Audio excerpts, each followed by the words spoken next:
Okay, let's dive straight into this explainer. We're going to demystify the multi-tiered judicial record system down in southern Arizona. Look, if you've ever tried to track down a court document, you know it can feel exactly like wandering through a maze blindfolded. But today, we're breaking down the whole architecture of judicial transparency. By the end of this, you'll know exactly where to look, how to actually get access, and, importantly, what it's going to cost you in Pima County and the city of Tucson. So here's our roadmap for today. We'll quickly cover the rules of access, jump into the municipal and justice courts, explore the Superior Court and e-access, look at federal records, and finally, we'll wrap things up with property and archival records. Section 1, the rules of access. Let's just quickly look at the foundational legal framework that actually makes all this transparency possible in the first place. So, the absolute bedrock here is Rule 123 of the Rules of the Supreme Court of Arizona. And what's cool about this is it operates on a really powerful presumption of openness. It essentially declares that, hey, the records of the judicial department, they are public, period. This ensures your fundamental right to know exactly what's going on in your local justice system. But of course, it's carefully designed to balance that access with people's right to privacy. Now, because of that privacy balance I just mentioned, it is absolutely vital to understand your constraints. You are definitely not going to find these highly sensitive pieces of information just sitting out there in the public files.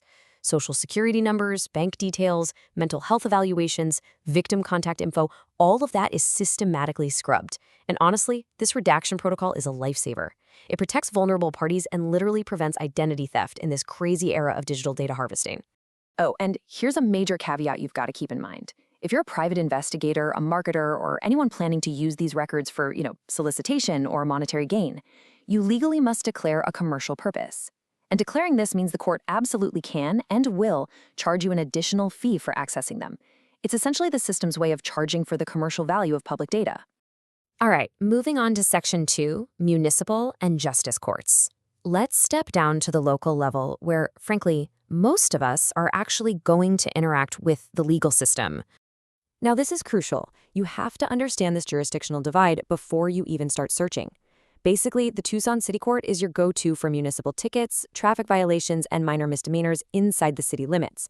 But if you're trying to track down a small claims dispute under 10 grand, or maybe an eviction record, you need to be looking at the Pima Consolidated Justice Court. Knowing exactly which court handled the matter is going to save you hours of frustration. So, let's say you figure out your record is in the Tucson City Court. To actually search their municipal portal effectively, you're going to need one of these specific identifiers. A docket number or a citation number is usually your best bet. But listen, keep this massive constraint in mind. The data on this portal is what they call a convenience record. It is not real time. It only updates weekly, specifically on Fridays. So if you're desperately looking for something that just happened in court on a Thursday, you aren't seeing it online until the next day at the absolute earliest. Meanwhile, over in the Justice Court, getting your hands on official records comes with a very specific price tag.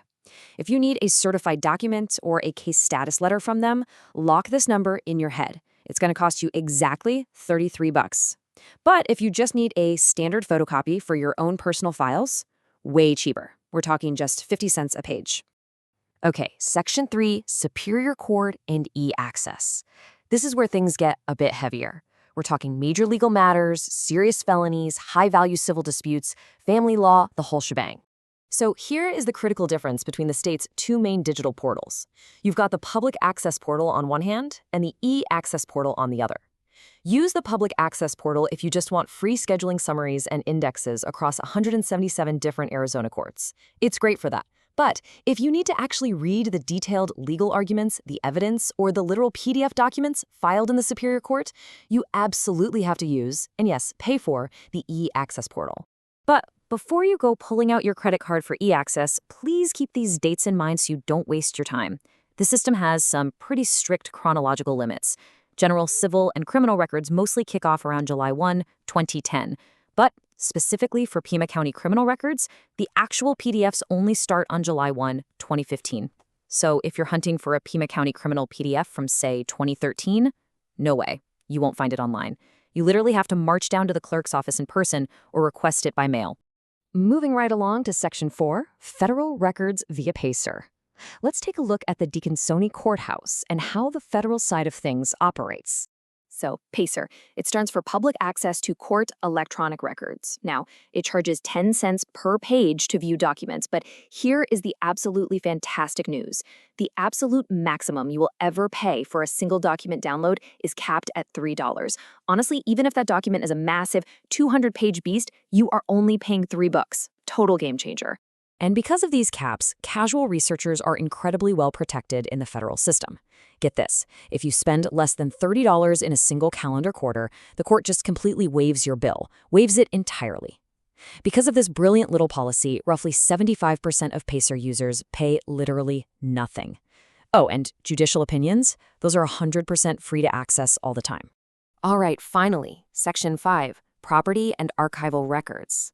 Let's check out historic land records, because, as you might know, sometimes court judgments actually attach to the land itself. Now, if you're doing any kind of real estate due diligence, you can't just casually check the court dockets and call it a day. A court judgment only becomes a lien on a property when it's officially recorded. So you've got to follow these exact steps. First, search the recorder's office for the actual recorded liens. Then check the treasurer's site for any tax delinquencies. And finally, use the county's GIS parcel search to visually map all that data right onto the specific property boundaries. It's basically like putting together a giant puzzle. But what if your research is a bit more historical? Well, there's a massive constraint you need to remember, the 50-year rule. By Arizona statute, Pima County Superior Court records that are older than half a century are required to be packed up and shipped completely away from Tucson. And this means you're shifting entirely away from all that nice digital convenience. If you're looking for territorial cases, early statehood documents, or, a divorce decree from 1945, you won't find a single trace of it in Pima County. You actually have to contact the Pauli Rosenbaum State Archives up in Phoenix, where all these historic records are preserved on microfilm and locked away in physical vaults. All right, we've covered a ton of ground today in this explainer. You've got the roadmap now.